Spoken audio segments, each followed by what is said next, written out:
Hello everyone, welcome to my YouTube channel my UPSC diary. तो आज की video में हम बाकी बचे हुए पीवाईक्यूज डिस्कस करेंगे। वन से लेके टोटल 5 पीवाईक्यूज हमने डिस्कस करे थे, वो भी सोशियोलॉजी पेपर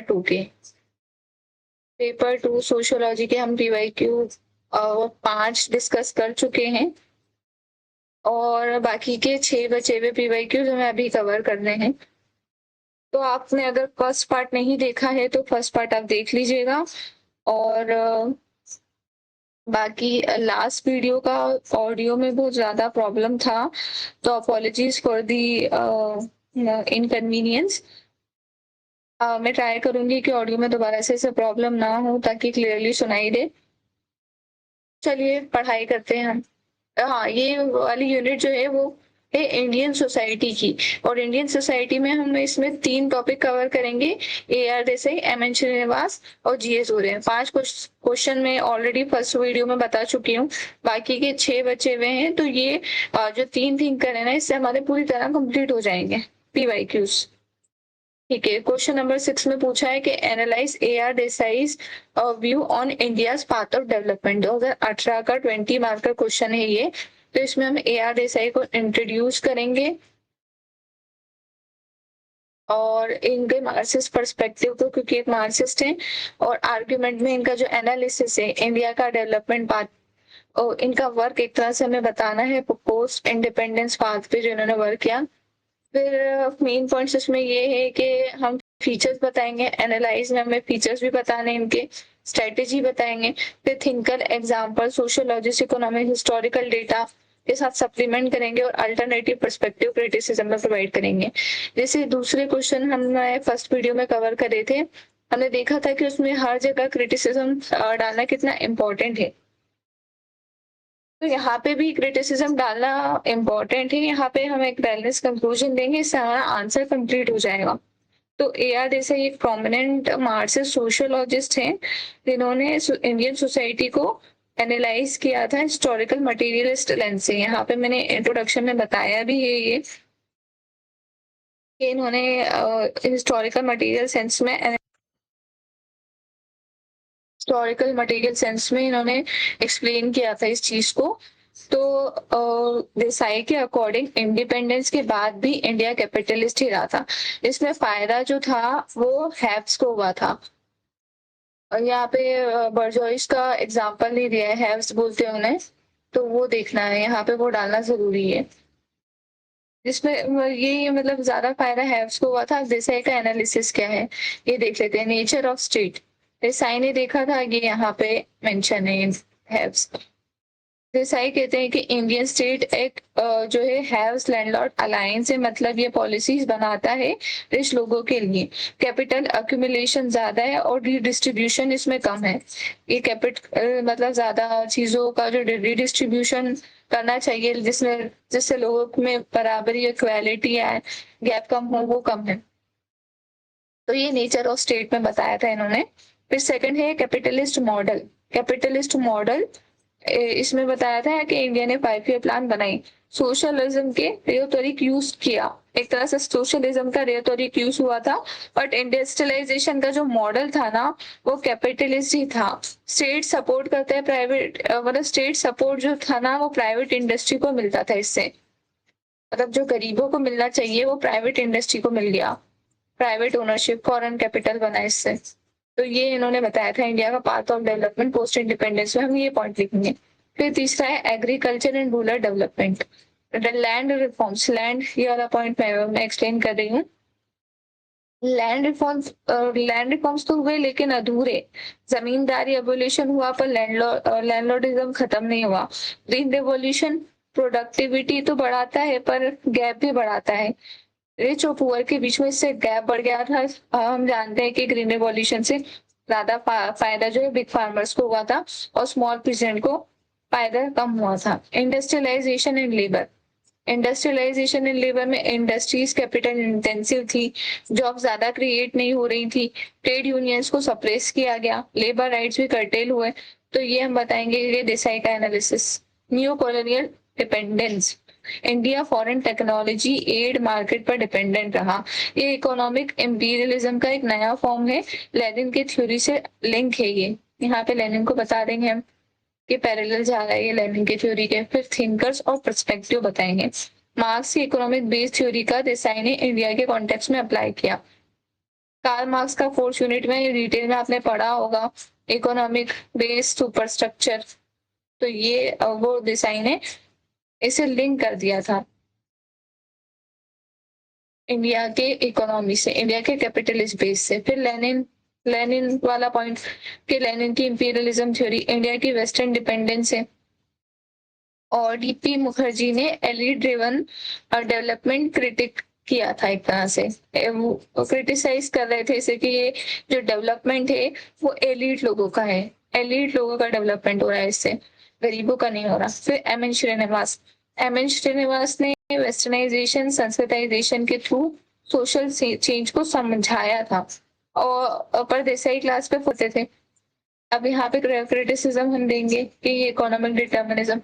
दूसरे क्वेश्चन आपने रीड करे होंगे तो उसमें भी यही था, कितना ओवरलैप होता है देख रहे हैं। पीवाईक्यू से 95% पेपर आता है, तो पीवाईक्यू को स्किप करना एक ब्लंडर होगा। तो पीवाईक्यू पे फोकस बहुत ज्यादा करना है और बाकी फिर टेस्ट सीरीज देखना है। पहले पीवाईक्यू कवर करिए आप, फिर उसके बाद टेस्ट सीरीज प्रैक्टिस के लिए करें तो ज्यादा बेहतर होगा आपके लिए। और पीवाईक्यू भी ऐसे ही नहीं कि कुछ तो भी मॉडल आंसर आपने कर लिए, वैल्यू एनरिच मॉडल आंसर बहुत जरूरी है प्रिपरेशन के लिए।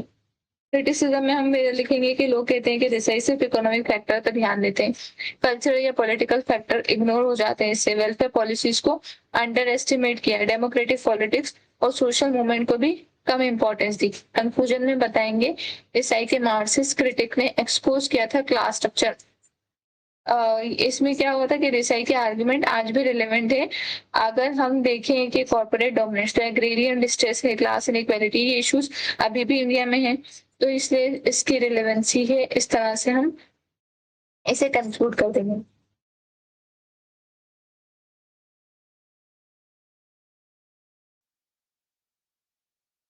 नेक्स्ट क्वेश्चन देख लेते हैं हम। क्वेश्चन नंबर 7 में पूछा गया है, write a note on G S Ghurye indological perspective of understanding Indian society. Indian society को समझने के लिए मतलब इंडियन सोसाइटी को समझाया था इंडोलॉजिकल पर्सपेक्टिव से जीएस गुरे ने। तो उस पे हमें नोट लिखना है, 10 मार्क का, 2018 का पीवाईक्यू है ये। यहाँ पे हम पढ़ चुके हैं कि फादर ऑफ इंडियन सोशियोलॉजी, दूसरे जो फर्स्ट पार्ट है उसमें हमने पढ़ा होगा, मैंने बताया था। इंट्रोड्यूस करना है ये गुरे को, फादर ऑफ इंडियन सोशियोलॉजी करके इंट्रोड्यूस कर सकते हैं।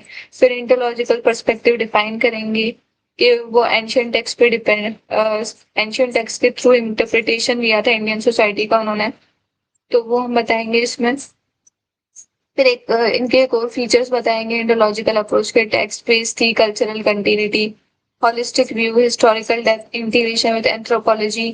फिर एग्जांपल में हम बताएंगे कि इनके major works applying this perspective, mention करेंगे क्रिटिसिज्म, समराइज करेंगे इनके कंट्रीब्यूशन को, रिलेवेंस को इंडियन सोशियोलॉजी में टुडे।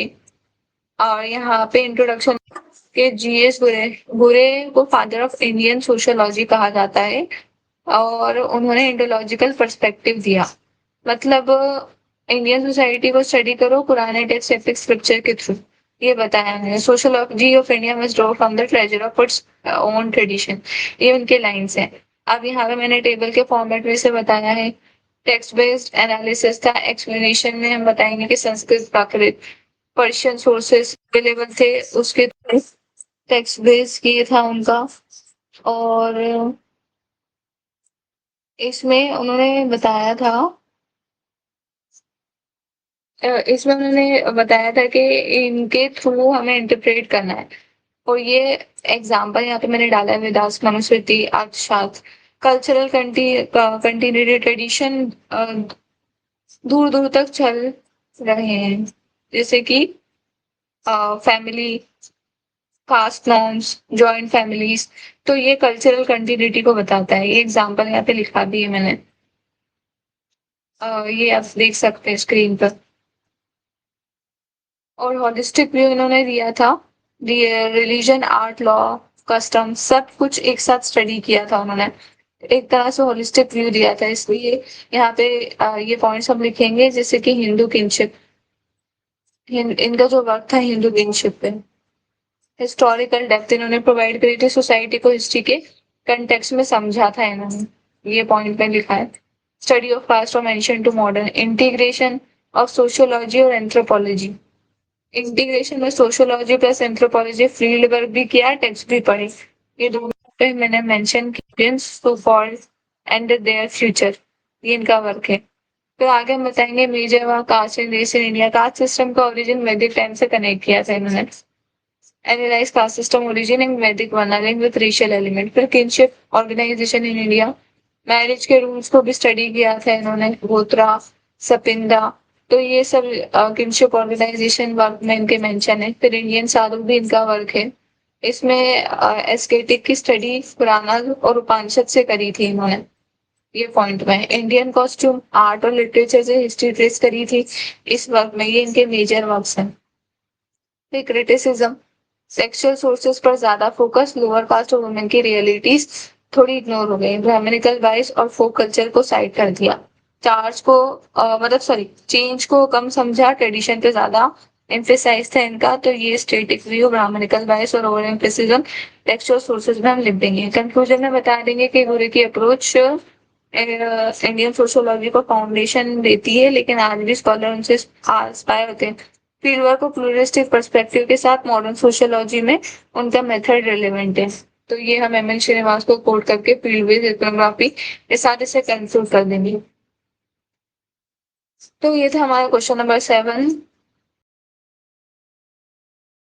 क्वेश्चन नंबर 8 देख लेते हैं अब हम। क्वेश्चन नंबर 8 में पूछा गया है, write a critique of the structural functional perspective used by M N Srinivas in the understanding of Indian society. Critique लिखना है एज अ क्रिटिक की तरह स्ट्रक्चरल फंक्शनल पर्सपेक्टिव जो एम एन श्रीनिवास ने इंडियन सोसाइटी को समझने के लिए यूज किया था ना, उस पर क्रिटिसिज्म लिखना है। और ये 2017 का 10 मार्कर पीवाईक्यू में। सबसे पहले हम इंट्रोडक्शन में इसमें स्ट्रक्चरल फंक्शनल पर्सपेक्टिव को श्रीनिवास से लिंक करके डिफाइन करेंगे, फिर श्रीनिवास का जो एक्सप्लेन करेंगे क्या अप्रोच थी इनकी, और इन्होंने क्या कॉन्सेप्ट बताए थे, संस्कृताइजेशन, वेस्टर्नाइजेशन और डोमिनेंट कास्ट, ये 3 मेन थे और किसी स्ट्रक्चरल फंक्शनलिज्म को रिफ्लेक्ट करते हैं, और इसकी स्ट्रेंथ बताएंगे और इसकी वीकनेस बताएंगे। तो ये बैलेंस भी प्रोवाइड करेगा, कंटेम्प्रेरी रिलेवेंस में इससे कंक्लूड कर देंगे हम। यहाँ पे हम इंट्रो में बताएंगे कि एम एन श्रीनाथ ने रेडक्लिफ ब्राउन के स्ट्रक्चरल फंक्शनलिज्म को अडॉप्ट किया था, एकदम इंडियन स्टाइल में उन्होंने इस कॉन्सेप्ट को अडॉप्ट कर लिया था। फिर इसमें एप्लीकेशन में हम बताएंगे कि कास्ट का जो कोर स्ट्रक्चर, कास्ट को कोर स्ट्रक्चरल यूनिट माना था, रामपुरा विलेज फील्ड वर्क किया इन्होंने, रिलीजन, इकोनॉमी, पॉलिटिक्स इंटरलिंक देखा, कॉन्सेप्ट जैसे कि Sanskritisation, westernisation, dominant caste addition के अंदर चेंज एक्सप्लेन किया था इन्होंने। इसमें स्ट्रेंथ ये है इसकी कि इंडिजिनियस ग्राउंड वर्क करा था, मतलब जाके खुद वहां पे उन्होंने चीजें समझी थी, तो खुद ग्राउंडेड फील्ड वर्क एक तरह से बोल सकते हैं इन्होंने करा था, टेक्स्ट बेस्ड इंडोलॉजी से आगे बढ़े थे, किताबों में नहीं उलझे रहे थे बस ये। फिर कास्ट के रेजिलियंस हाईलाइट किए थे चेंज के दौरान। तो ये तीनों पॉइंट हम स्ट्रेंथ में मेंशन कर देंगे। क्रिटिसिज्म में हम बताएंगे कि स्टेटस क्यू बायस था, कॉन्फ्लिक्ट ऑपरेशन को इग्नोर किया था इन्होंने। तो विलेज सेंट्रिक था ये, अर्बन इंडस्ट्रियल डायनामिक्स को इग्नोर कर दिया था, नेग्लेक्ट कर दिया था दलित सर्जन और अल्टरनेटिव मोबिलिटी रूट्स को। स्ट्रक्चरल डिटर्मिनिज्म बताया था इन्होंने, जो चेंज एडजस्टमेंट के सेंस में यूज करते हैं बल। तो इस तरह से हम बता सकते हैं कि सबसे पहले स्टेटस क्यू बायस था, फिर विलेज सेंट्रिक था, अर्बन इंडस्ट्रियल डायनामिक्स छोड़ दिए थे, दलित असर्शन को कम इंपॉर्टेंस दी थी, स्ट्रक्चरल डिटर्मिनिज्म, चेंज एडजस्टमेंट समझा पर ट्रांसफॉर्मेशन नहीं। और कंक्लूजन में बता देंगे सॉरी श्रीनिवास की अप्रोच वैल्यूएबल है, लेकिन कॉन्फ्लिक्ट और पॉलिटिकल इकोनॉमी को का एंगल ऐड करना इसमें जरूरी है। तो इस तरह से आंसर कंप्लीट हो जाएगा हमारा। डिस्कस कर लेते हैं क्वेश्चन नंबर 9, डिस्कस कर लेते हैं अब हम। क्वेश्चन नंबर 9 में पूछा है salient features of A R Desai Marxist sociology, 2016 का पीवाईक्यू है ये, और 10 मार्क का क्वेश्चन है ये। इसमें सबसे पहले हम बताएंगे ए आर देसाई को इंट्रोड्यूस करेंगे कि ये मार्क्सिस्ट सोशियोलॉजिस्ट थे, इंडिया के, और इनके अप्रोच जो है उससे लिंक करेंगे हिस्टोरिकल मटेरियलिज्म, क्लास एनालिसिस। इनका फोकस था इकोनॉमिक स्ट्रक्चर पे। फिर मेन फीचर्स बताएंगे एग्जाम्पल के साथ इंडियन सोसाइटी में, और किन थिंकर से ये इन्फ्लुएंस थे उसे हमें बता देंगे। मार्क्स, एंगल्स, लेनिन इनका बेस था। कंक्लूजन रेलेवेंस के साथ हम कंटेम्प्रेरी इंडिया में इसे कंक्लूड कर देंगे। तो फिर ए आर देसाई यहाँ पे हम बताएंगे इंट्रो में कि ए आर देसाई इंडिया के टॉप मार्क्सिस्ट सोशियोलॉजिस्ट हैं। मार्क्सिस्ट मेथड से सोसाइटी को इन्होंने एनालाइज किया था, और मेन फीचर इनके ये थे historical materialism as a foundation, change economic factor से होता है ऐसा बताया था इन्होंने ये वाले पॉइंट में। क्लास एनालिसिस में बताया था कि क्लास कास्ट से ज्यादा इम्पोर्टेंट है ये वाले पॉइंट में। और थर्ड है कोलोनियलिज्म और कैपिटलिज्म, फ्यूडलिज्म खत्म किया एक तरह से। ये इसमें एक्सप्लेन किया था इन्होंने कोलोनियलिज्म और कैपिटलिज्म कि ब्रिटिश रूल ने कैपिटलिस्ट रिलेशन को इंट्रोड्यूस करके फ्यूडलिज्म को डिसमेंटल कर दिया था। फिर फोर्थ वाले पॉइंट में state is an instrument of class rule, state का इंस्ट्रूमेंट है डोमिनेंट क्लास रूल का। तो ये बताया था इन्होंने, जो मार्क्स और लेनिन के व्यू से इंस्पायर था। डायलेक्टिकल एनालिसिस में इन्होंने जो क्लासेस के बीच में कॉन्फ्लिक्ट्स होते हैं ना, जिससे सोशल ट्रांसफॉर्मेशन होता है, उसे बताया था। उसे ही डायलेक्टिकल एनालिसिस बोलते हैं। ट्रांजिशन, पीस एंड मूवमेंट और वर्कर स्ट्राइक, इसका एग्जाम्पल है यहाँ पे। रिजेक्शन ऑफ कल्चरल व्यू में ऑब्जेक्टिव स्ट्रक्चरल एनालिसिस पे इन्होंने एम्फेसाइज किया था। ऑब्जेक्टिव स्ट्रक्चर एनालिसिस जो इंडोलॉजिकल प्योरली कल्चरल इंटरप्रिटेशन को प्योरली अपोज करता था, मतलब जीएस बुरे को क्रिटिसाइज किया था इन्होंने एक तरह से ए आर देसाई ने।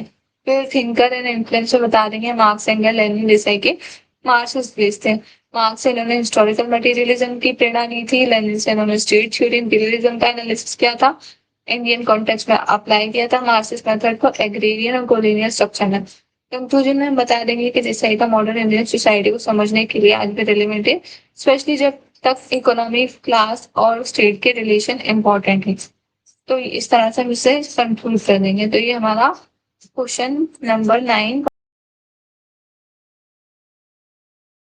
नंबर 10 डिस्कस कर लेते हैं। क्वेश्चन नंबर 10 में पूछा गया है जीएस बुरे इंडोलॉजिकल अप्रोच टू अंडरस्टैंड।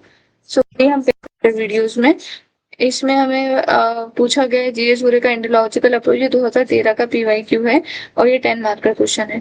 इसमें हम इंडोलॉजिकल अप्रोच को डिफाइन करेंगे जो बुरे से लिंक करते हुए, और फिर इसमें कोर फीचर्स, मेथोडोलॉजी, क्रिटिसिज्म और कॉन्ट्रीब्यूशन, एग्जाम्पल और थिंकर के साथ, और इसमें प्रेजेंट रिलेवेंस के साथ कंक्लूड कर देंगे। अब हम समझा देंगे यूएस पूरे इंडियन सोसाइटी को समझने के लिए इंडोलॉजिकल अप्रोच को इंट्रोड्यूस किया था। सोशियोलॉजी और एंथ्रोपोलॉजी का मिक्स किया था, इन्हें फादर ऑफ इंडियन सोशियोलॉजी बोलते हैं। ये हम देख चुके हैं पहले भी। और एंशियंट टेक्स्ट के बेसिस पे इन्होंने स्टडी करा था सोसाइटी का, हिस्टोरिकल सोर्सेस को ब्लेंड किया था सोशल एंथ्रोपोलॉजी के साथ। WHR रिवर से ये और कैम्ब्रिज स्कूल, ये सब जो सोर्सेस हैं और थिंकर्स हैं, इनसे इन्फ्लुएंस थे। फिर इनके सेलियंट फीचर्स क्या, इनके वर्क के textual analysis as a primary source, textual analysis as a primary source, Vedas, Puranas और एपिक्स, इन सब के स्टडीज करके इन्होंने अपना जो है इंडोलॉजिकल अप्रोच तैयार करा था। Caste and race in India इनका मेजर वर्क है, और जो कास्ट और रीजन को धर्मशास्त्र से ट्रेस करता है। फिर synthesis of sociology and Indology, Indian unity highlight करी, मतलब इसमें ना फील्ड वर्क और टेक्स्ट को इन्होंने कंबाइन करा था। ट्राइबल स्टडी जैसे aborigine, the so called and future, ये इनका वर्क है जिसमें एथनोग्राफी और संस्कृत टेक्स्ट दोनों का यूज किया था इन्होंने। Cultural unity of India, cultural unity of India में इंडिया की यूनिटी हाईलाइट करी थी संस्कृति ट्रेडिशन पे फोकस करके, जो एक यूनिफाइंग थ्रेड है डाइवर्सिटी के बावजूद भी। Caste centric analysis, caste as an all pervasive institution, caste religious order में बेस है। तो ये बताया था उन्होंने कि रिलीजियस एंड रिचुअलिस्टिक ऑर्डर पे बेस्ड है ये इंस्टीट्यूशन। फिर ट्राइबल एसिमिलेशन थ्योरी, आइसोलेशनिज्म को रिजेक्ट किया था इन्होंने, ट्राइब्स को हिंदू सोसाइटी के साथ ही इंटीग्रेट किया था। ये बताया था उन्होंने कि जो ट्राइबल पीपल है वो भी हिंदू सिविलाइजेशन का ही पार्ट है, ऐसा बोला था। और फिर क्रिटिसिज्म में बताया हम ये बताएंगे कि टेक्स्ट पे ज्यादा फोकस था, जो लाइव रियलिटी थी उसे इग्नोर हो गई थी, एलिटिस्ट बाइस था, ये पार्ट में एक्सप्लेन कर रही हूँ। फोक कल्चर को इग्नोर किया था, चेंज इग्नोर हो गया था, कंटिन्यूटी पे एम्फेसिस था, मार्क्सिस्ट ने इकोनॉमिक फैक्टर्स इग्नोर करने का ब्लेम दिया था। इस जो दूसरे मार्क्सिस्ट थे ना, उन लोगों ने ऐसा कहा था इन्हें। ए आर देसाई का नाम यहाँ पे मेंशन कर सकते हैं। कंट्रीब्यूशन में बता रहे हैं कि इंडियन सोसाइटी के कल्चरल रूट्स समझने के लिए एक बेसलाइन तैयार हुई थी इनके वर्ड से। ये एग्जाम्पल मेंशन करके ये सब कीवर्ड लिखना जरूरी है। Cultural historical baseline, strong empirical base for study, whole generation of sociologists influence थे इनसे। फिर कंक्लूजन में हम बता देंगे दूरे की अप्रोच अपनी लिमिटेशन के बावजूद इंडियन सोशियोलॉजी की फाउंडेशन है। मॉडर्न पर्सपेक्टिव को अब उसको फील्ड वर्क, प्लुरलिज्म और क्रिटिसिज्म के साथ कंबाइन करते हैं। ये कंक्लूजन हम दे देंगे। अब लास्ट क्वेश्चन हम देख लेते हैं, एम.एन. श्रीनिवास का कॉन्सेप्ट ऑफ वेस्टर्नाइजेशन। इसमें इनका ये 2013 का पीवाईक्यू है, ये 10 मार्क का क्वेश्चन है। इसमें हम एक्सप्लेन करेंगे वेस्टर्नाइजेशन सोशियोलॉजी में एम.एन. श्रीनिवास के पर्सपेक्टिव से लिंक करके। फिर उनके कॉन्सेप्ट को एक्सप्लेन करेंगे और उसके फीचर्स को एक्सप्लेन करेंगे। फिर मैकेनिज्म बताएंगे, फिर क्रिटिसिज्म और लिमिटेशन और आदर चुनकर या रेलेवेंस से लिंक करके कंक्लूड कर देंगे। यहाँ पे हम डेटा का यूज करेंगे ताकि हमारा आंसर और ज्यादा इफेक्टिव बने।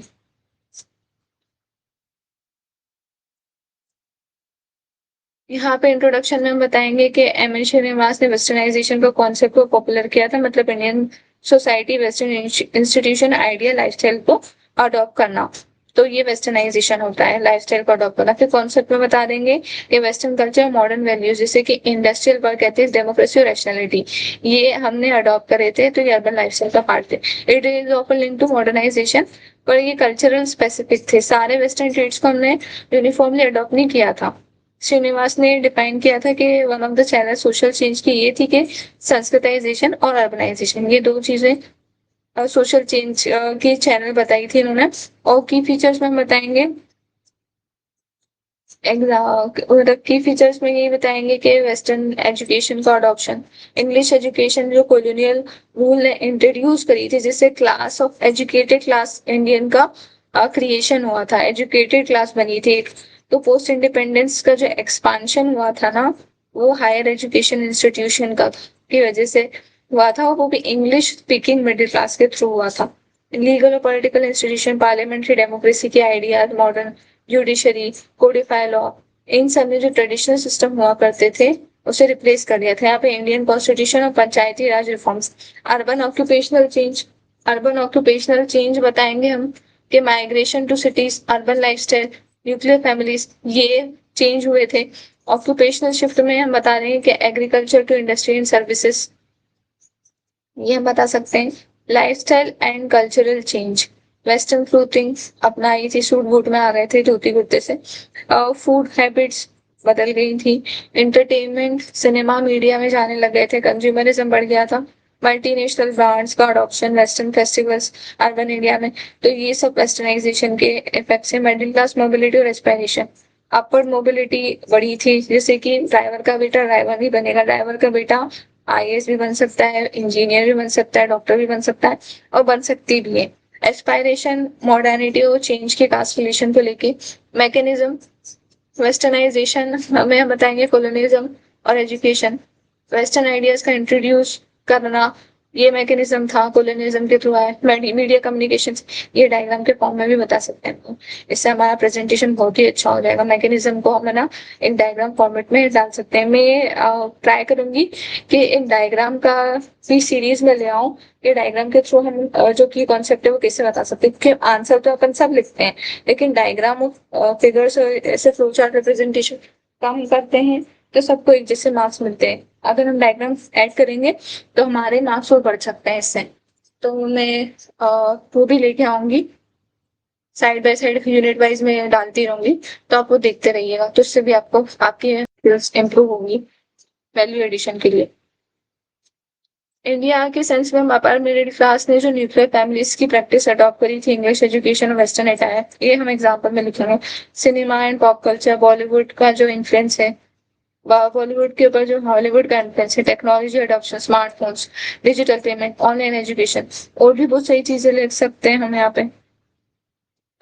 क्रिटिसिज्म और लिमिटेशन में ये है कि ये एलिट बाइस था, मेनली अर्बन एजुकेटेड सेक्शन के ऊपर फोकस था, रूरल मासेस के ऊपर कम फोकस था। कल्चरल होमोजेनाइजेशन, इंडिजीनियस प्रैक्टिसेस को इन्होंने नेग्लेक्ट कर दिया था। ये हमेशा प्रोग्रेसिव नहीं था। वेस्टर्नाइजेशन का मतलब ये नहीं है कि सोशल इक्वालिटी आ जाएगी इससे और इकोनॉमिक डेवलपमेंट आ जाएगा। मिडिल क्लास भी मॉडर्न है, जरूरी नहीं है कि हर मिडिल क्लास प्रोग्रेसिव स्टेज में हो। तो ये बोल सकते हैं हम श्रीनिवास वर्सेस संस्कृताइजेशन। वेस्टर्नाइजेशन से कॉन्फ्लिक्ट हुए संस्कृताइजेशन में बता सकते हैं हम ट्रेडिशनल अपॉर्ड मोबिलिटी के सेंस में। कंट्रीब्यूशन और link with other thinker, cultural aspect को हाईलाइट करेंगे, modernisation aspect of modernisation in India, और सोशियोलॉजी जैसे एआर जैसे को लिंक करेंगे, अरविंद से लिंक करेंगे। जिन्होंने वेस्टर्न इन्फ्लुएंस को एनालाइज किया था क्लास और इकोनॉमी के बेसिस पे। फिर एक फ्रेमवर्क प्रोवाइड करता है ये किसे समझने के लिए, ट्रेडिशन और मॉडर्निटी को समझने के लिए। कंक्लूजन में हम बता देंगे कि वेस्टर्नाइजेशन इस पर एम एन श्रीनिवास ये एक क्ली ड्राइवर की तरह रहा कि वेस्टर्नाइजेशन एक मेजर सोशल चेंज का फैक्टर स्पेशली सिटीज और मिडिल क्लास में ट्रेडिशन और मॉडर्निटी के इंटरेक्शन को समझने के लिए काफी यूजफुल कॉन्सेप्ट था। तो दोस्तों आज की वीडियो में बस इतना ही।